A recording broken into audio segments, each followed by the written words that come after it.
Entre o dia 31 de março e 1º de abril de 1964, ocorre um golpe militar no Brasil. Ao longo dessa madrugada foi deposto o presidente João Goulart, dando fim ao governo vigente na época e implementando um governo que duraria até o ano de 1985. Nesse dia, portanto, a nossa democracia foi rapidamente substituída por uma ditadura civil-militar. E hoje nós vamos falar da série de eventos que culminaram nesse golpe de Estado.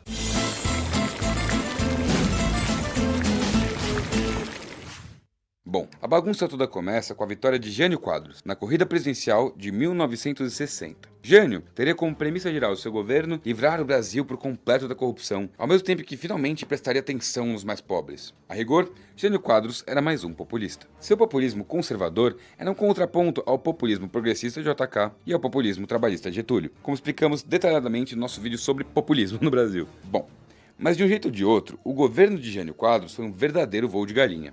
Em primeiro lugar, porque realmente foi muito breve. Seu governo durou coisa de 7 meses, terminando com a renúncia do presidente. Mas por quê? Bom, a crise começa quando o Jânio resolve adotar medidas econômicas bem austeras. Isso se deve ao fato de que o Brasil estava enfrentando uma grande alta inflacionária, déficit da balança comercial e crescimento de dívida externa. Então a resposta do governo foi restringir o crédito, congelar os salários e incentivar as exportações. Além disso, as relações diplomáticas com a União Soviética foram reestabelecidas. Diversos economistas e estudiosos do período acreditam que essa postura fosse uma tentativa de aumentar o máximo possível o mercado consumidor externo por meio da diplomacia. Entretanto, a postura desagradou o governo norte-americano e queimou forte o filme de Jânio Quadros com seu próprio partido, o UDN. Vale lembrar que, tanto Jânio quanto o UDN, em geral, eram de uma linha conservadora politicamente, que era ligada às elites e aos militares. Ou seja, Jânio estava sofrendo pressões por todos os lados. Interessante, entretanto, é ressaltar que, ainda que Jânio estivesse num momento delicado do seu governo, é muito possível que a sua renúncia tenha sido mais uma performance do que qualquer outra coisa. Acredita-se que ele pretendia causar alvoroço, comoção popular e, eventualmente, forçar o Congresso a pedir seu retorno ao governo. Só que, na real, não deu certo porque ninguém ligou. O Congresso ficou numa boa e a população agiu com completa indiferença. E veja só, nessa época, a chapa do presidente não vinha com um vice-presidente de brinde. As regras eleitorais estabeleciam chapas diferentes e independentes para a candidatura de vice e presidente. No caso, o vice de Jânio Quadros era João Goulart, a.k.a. Jango, do PTB, Partido Trabalhista Brasileiro. Vale observar que foi a segunda vez que Jango foi eleito como vice pelo PTB. A outra foi em 55, como segundo de JK. Bom, no dia 25 de agosto de 1961, Jânio renuncia ao cargo de presidente, cedendo o cargo a Jango. Nessa época, João Goulart estava numa viagem diplomática lá para a China. Então, quem assume o governo é o presidente da Câmara dos Deputados, Ranieri Mazzilli. Com isso, instaura-se uma crise institucional em razão de uma grande resistência por parte dos militares com relação a Jango. A crise, entretanto, se resolve com a aprovação pelo Congresso de uma emenda constitucional que instituía o parlamentarismo no Brasil. Isso no dia 2 de setembro de 63. Nesse momento, torna-se primeiro-ministro Tancredo Neves. No dia 6 de janeiro de 1963, rola um plebiscito popular acerca de qual deveria ser o modelo de governo. Nesta ocasião, presidencialismo supera o parlamentarismo e Jango finalmente assumiu o poder de fato. Puta, beleza.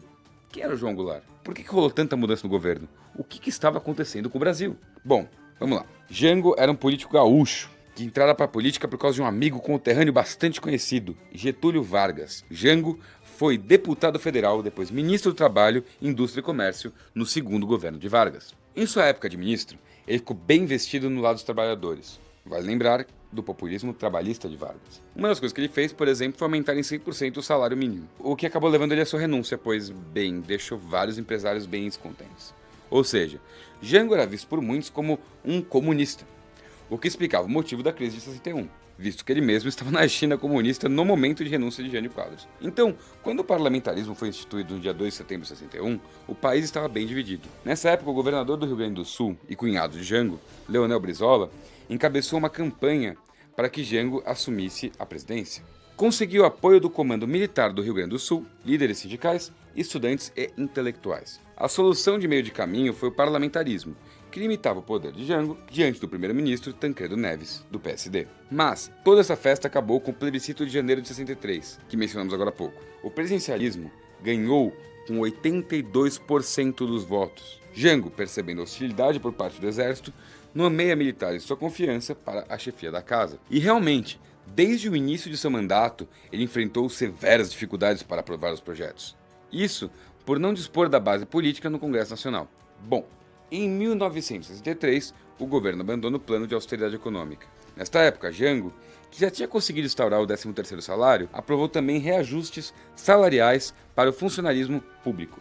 Não é de se estranhar, afinal, com a minoria no Congresso, aumentar seu apelo popular se fazia muito necessário. E, até para reforçar isso, Jango buscou apoio político entre as classes populares e o movimento sindical. Por outro lado, tenta sorte com alguns setores da direita, realizando reformas nos ministérios e oferecendo cargos a pessoas ligadas a empresários e a investidores estrangeiros. Mas essas tentativas de conciliação não tiveram lá muita eficácia, pois o país estava em polvorosa. A polarização política esquerda versus direita se intensificara. No dia 4 de outubro de 1963, Jango pede para o Congresso que decrete estado de sítio. Só que ele acaba retirando o pedido. No ano de 1964, a instabilidade política ficou ainda mais agravada. O descontentamento do empresariado nacional aumentou por causa da pressão dos movimentos sindicais com o governo. O debate sobre como conduzir a economia brasileira estava muito intensificado. Atos públicos e manifestações rolavam em todas as partes do Brasil. No dia 13 de março de 1964, em um comício de 350 mil pessoas na praça em frente à Central do Brasil, Jango anuncia 2 decretos. Primeiro, estatiza todas as refinarias particulares de petróleo e derivados no Brasil. O segundo, propõe uma reforma agrária que desapropriaria terras vizinhas a ferrovias, rodovias e açudes. Após isso, ele propõe ao Congresso mudança na lei para permitir a reeleição do presidente. No dia 19 de março de 1964, ocorre a famosa Marcha da Família com Deus pela Liberdade, que reuniu coisa de 200 mil pessoas contra Jango em São Paulo. Acerca de tudo isso que estava rolando, o governador de Pernambuco, Miguel Arraes, preocupado, diz: "Volto certo de que um golpe virá. De lá ou de cá, ainda não sei." No dia 20 de março de 1964, o presidente dos Estados Unidos da América, Lyndon Johnson, prepara uma força naval para intervir na crise brasileira. Em resposta, o general Humberto de Alencar Castelo Branco, que na época era chefe de Estado-Maior do Exército, escreve instruindo seus colegas: "Não sendo milícia, as Forças Armadas não são armas para empreendimentos antidemocráticos. Destinam-se para garantir os poderes constitucionais e a sua coexistência. A ambicionada Constituinte é um objetivo revolucionário pela violência com o fechamento do atual Congresso e a instituição de uma ditadura. É preciso perseverar sempre dentro dos limites da lei e estar pronto para a defesa da legalidade." Vale ressaltar que, hoje em dia, sabemos da profundidade do envolvimento dos norte-americanos na ditadura militar brasileira, em razão da liberação de diversas conversas gravadas e documentos liberados. E não é como se fosse uma novidade. O presidente Kennedy foi gravado falando, ainda em 1962, o seguinte: "Do jeito que o Brasil vai, daqui a 3 meses, o exército pode vir a ser a única coisa que nos resta." Bom, de um jeito ou de outro, no dia 26 de março de 64, um cabo chamado José Anselmo foi detido enquanto tentava organizar uma associação de classe e acaba provocando uma rebelião de marinheiros contra a marinha. Além de protesto público, também contra o exército. Só essa situação já gerara bastante insatisfação aos membros da cúpula militar. Mas o que realmente gerou desagrado foi o fato de que o governo federal optou por não punir os rebeldes. E aí, meus queridos e queridas, que se instaurou o cenário em que ocorrerá o golpe que colocará fim à primeira experiência de regime democrático no país. No dia 30 de março de 1964, diversas forças se articularam. Às 11h35 da noite, Lyndon Johnson já recebe o aviso da iminência do golpe de Estado no Brasil. No dia 31 de março de 1964, já existem jornais anunciando que o golpe ocorrerá em questão de horas. Castelo Branco se articula para tentar impedir qualquer ação precipitada por parte do exército. Chega a ligar para Mourão Filho não mobilizar suas tropas para o Rio de Janeiro, mas já era tarde demais. Jango entra em contato com o chefe do gabinete militar, preocupado com os desdobramentos que se seguirão. Descobre ainda de manhã que Mourão já havia deslocado suas tropas. 9 da manhã, fecham o aeroporto de Brasília e interditam diversas ruas do Rio de Janeiro. O governo norte-americano começa a mandar embarcações para o Brasil. Manifestantes pró-governo se reúnem diante do Palácio do Governador em defesa a Jango. Todas as outras forças políticas do Brasil se articulam, preparam e fazem ameaças. O clima é de prenúncio de guerra civil. É divulgado em diversas mídias que Mourão e Carlos Luiz Guedes foram exonerados de seus cargos e que o governo federal manterá intangíveis a unidade nacional, a ordem constitucional, os princípios democráticos e cristãos em que ele se inspira, pois conta com a fidelidade das Forças Armadas e do povo brasileiro. Pouco tempo depois, as tropas governamentais partem do Rio de Janeiro, sentido Paraibuna, para o que parece ser um conflito direto. diversos governadores começam a ser pressionados a se posicionar diante dos acontecimentos. No entanto, o golpe não se concretizará, como constar nesses documentos, no dia 31 de março, mas no dia 1º de abril de 1964. Nas palavras do historiador da USP, Marcos Napolitano, o dia 1º é o dia em que Jango perde efetivamente o controle do exército. Não consegue forçar uma reação legalista. A rebelião militar é desencadeada no dia 31, mas o golpe de Estado, como engenharia política, que realmente tira as bases da presidência como figura nacional, ocorre no dia 1º. Ainda na madrugada, início do dia 1º de abril, por volta das 3h30 da manhã, informam Jango que imensa parte do exército teria aderido aos rebeldes. Enquanto isso, Castelo Branco mudava novamente de esconderijo. Ambos os lados se articulavam, se armavam.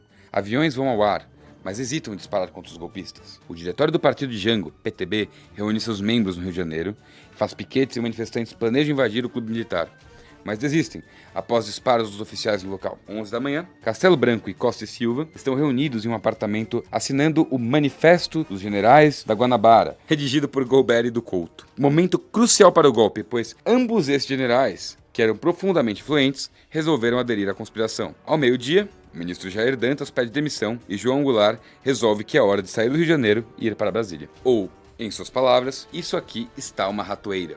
Diversas rebeliões explodem no país inteiro e, aproximadamente às 5 da tarde, a UNE, União Nacional dos Estudantes, tem sua sede incendiada. Além disso, a Faculdade Nacional de Filosofia foi metralhada. O jornal Última Hora é invadido e os oficiais da Marinha tomam um prédio de seu ministério. Às 18 horas, ocorre uma marcha comemorando a queda de Jango, chamada Marcha da Vitória. Mais à noite, Castelo Branco, Ernesto Geisel e Costa e Silva se reúnem no quartel. Segue o diálogo. Por que o senhor não vai assumir o primeiro exército? Porque eu vou assumir a coisa toda. Jango segue para Porto Alegre, sem nem passar no palácio para pegar suas coisas. Neste momento, o golpe já está concretizado. No dia 2 de abril de 1964, já se formaliza a deposição de João Goulart diante do Congresso Nacional. Quem assume é Ranieri Mazzilli, que foi o primeiro-ministro na transição de governo em 61. Entretanto, ele só ocuparia o cargo por 10 dias. No dia 11 de abril de 1964, com 361 votos favoráveis e 72 abstenções, o governo elege para presidente Humberto de Alencar Castelo Branco. Bom, é isso aí, galera. Eu espero que vocês tenham gostado desse vídeo. Se você gostou, dá seu like. Se você não gostou, explica pra gente por que você não gostou, comenta aqui embaixo. Se tem alguma sugestão, algum tema que te interessa, alguma pesquisa que você conhece, se você quiser nos mandar, quiser que a gente faça algum vídeo a respeito aqui, pode mandar para o nosso e-mail, que é contato@canalrevisão.com.br. Se você quiser nos ajudar de uma forma um pouco mais direta, você pode nos ajudar no nosso apoia.se/canalrevisão, que é um financiamento coletivo e que qualquer ajuda faz bastante diferença para a gente. Fora isso, a gente também começou agora um podcast, que a gente vai deixar o link aqui, em que a gente discute e disponibiliza todo o conteúdo que foi falado até agora e terá muitos conteúdos novos também. Bom, é isso, galera. É nóis. Falou.